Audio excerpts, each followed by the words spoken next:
guys! So today is January 4 and we're here at St. Joseph because merong what do you call this No, event? it's January 5th. It's January 5th. What do you call this event? Epiphany. There's an Epiphany breakfast. So merong complimentary breakfast sa mga parishioners na St. Joseph. Wake up, today's gonna be a good day. Wake up, today's gonna be a good day. Wake up, today's gonna be a good day. Wake up, today's gonna be a good day. Wake up, today's gonna be a good day. Wake up, today's gonna be a good day. Wake up, today's gonna be a good day. Wake up, today's gonna be a good day. Go find us a chair. Find us a table. Okay, go. Let's go. Go, I'll follow you. Ate, this is syrup for your pancake. Guys, ang daming pagkain. No? Libre lahat to. What? Do you want? No? Pray before you eat, ate. Thank you for the food.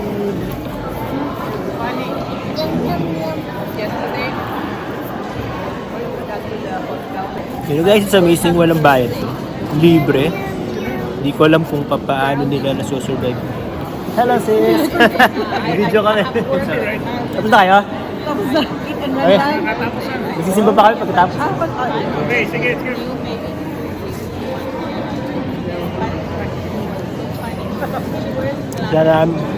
Sama namin sila nung nag-Christmas party kami. Ay, New Year's party, right ate? We were with them.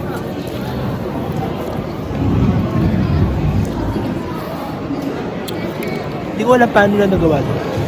Saan bayad eh? Libre. Bihira lang doon. A few moments later. Tapos na yung Epiphany breakfast namin, guys. How did you find the food ate? Delicious. Delicious. Fun.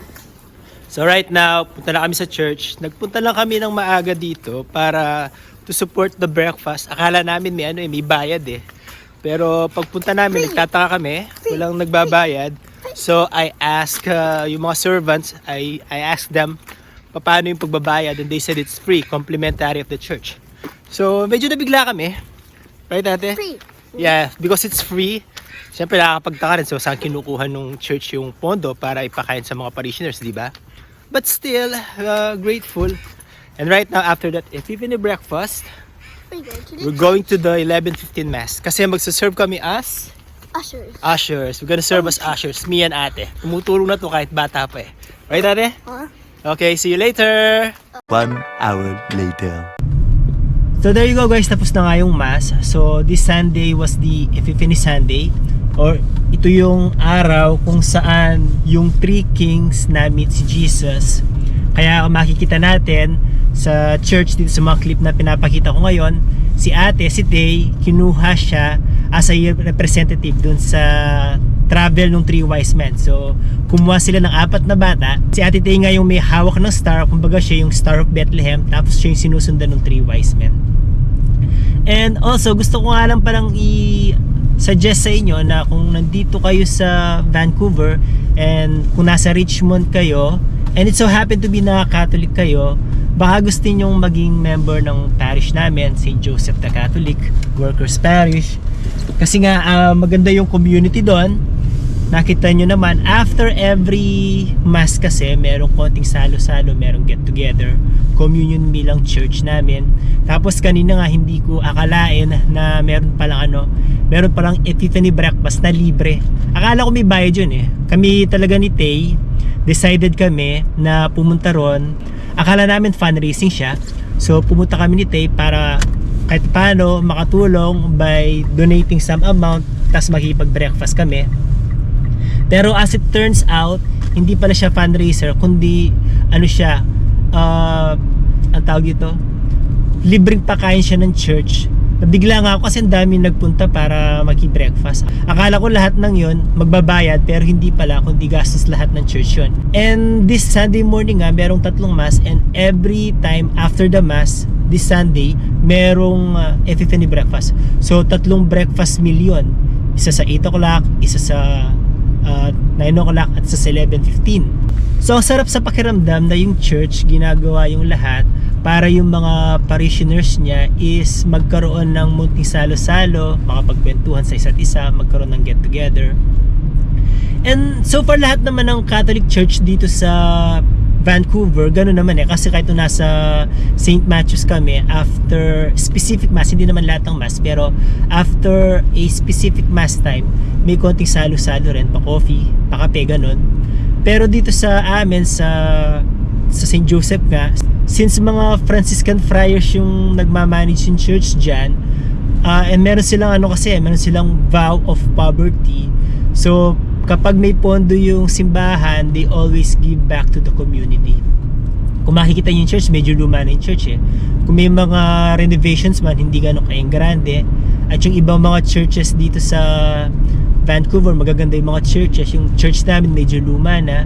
Kasi nga, palagay ko lang yung pondo nila is ginagamit nila para mas mapabuti yung fellowship ng mga parishioners.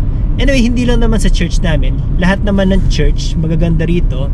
Kaya I invite you guys, kung Catholic kayo at nandito kayo sa Canada, might as well try nyo lang, pumunta kayo sa mga Catholic churches, magpa-member kayo or maging parishioner kayo, para naman after the mass magkaroon kayo ng community.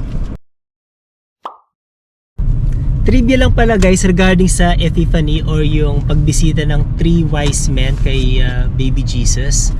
Hindi ko alam kung alam nyo to, pero alam natin na 3 regalo ang dinala ng 3 wise men kay baby Jesus, di ba? Isang gold, isang myrrh, at saka isang frankincense. So, ano yung relevance ng 3 gift na yon? Ito yung trivia, ito yung maganda yung trivia na to. Ang relevance ng 3 gift na yon is to show who Jesus is and what will happen to Jesus after he grows up.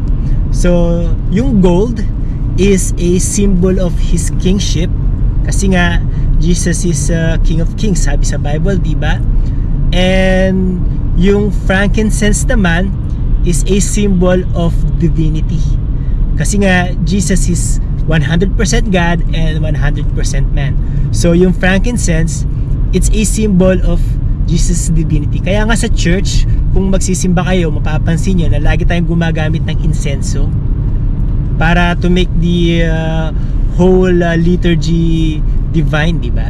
Yung myrrh kasi, kung hindi nyo alam, in ancient Israel, ginagamit yung myrrh sa mga patay pagka namatay na. So nilaligay nila yung myrrh sa kanilang mga patay, pampabango, as a form also of para pigilan yung decomposition ng body. So yung myrrh na yon na niregalo ng isa sa mga wise men kay Jesus is a foretelling na paglaki ni Jesus, mamatay nga siya. He will sacrifice his life for the world. Kaya naregaloan siya ng myrrh. So nakakatuwa lang yung trivia ng gifts ng 3 wise men na yon. Kaya nga nung nakita ko kanina na merong 3 wise men procession, tas nakita ko yung mga regalo, naisip ko na i-share sa inyo kung ano yung significance nung 3 gifts nung mga wise men kay Jesus. So I hope na may natutunan kayo at nag-enjoy kayo sa konting trivia na share ko sa inyo.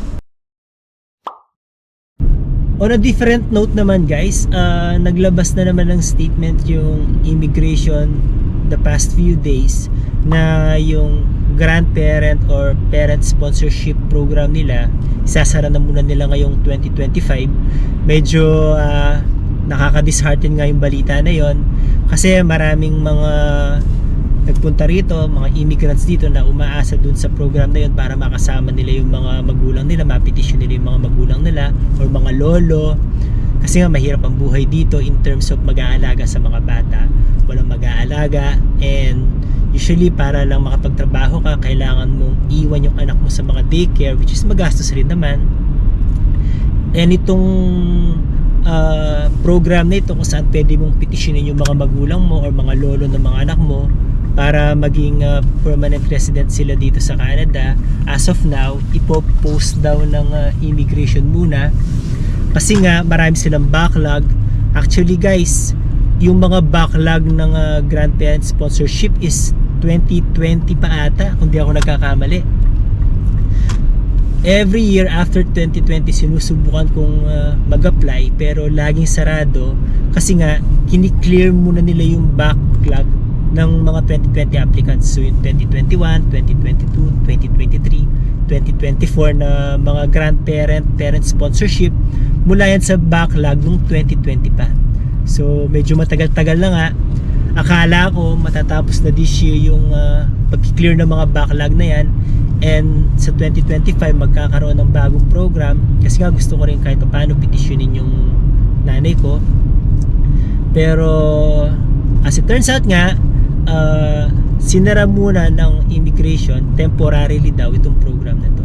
Ngayon hindi natin alam kung kailan babalik to, and hopefully this coming election, kung sino man yung upong government, sana ibalik nila yung program nito with better rules and better processing methods para malaman nila kung sino yung mga karapat-dapat na bigyan ng sponsorship dito sa Canada.